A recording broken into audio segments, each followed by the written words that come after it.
नमस्कार। फिल्मी डोज एक बार फिर से आप सबों के बीच आ चुका है अपने नए रंग रूप के साथ। आइए बढ़ते हैं खबर की ओर।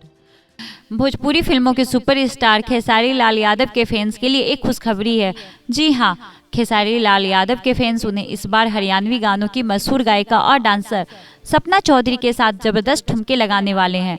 आपने अगर हमारे चैनल को सब्सक्राइब नहीं किया है तो लाल बटन को दबाकर हमारे चैनल को सब्सक्राइब करिए, ताकि आप तक भोजपुरी फिल्म इंडस्ट्री की हर छोटी बड़ी खबर आप तक सबसे पहले पहुंचे। आपने बिल्कुल सही सुना, खेसारी लाल यादव और सपना चौधरी का डांस।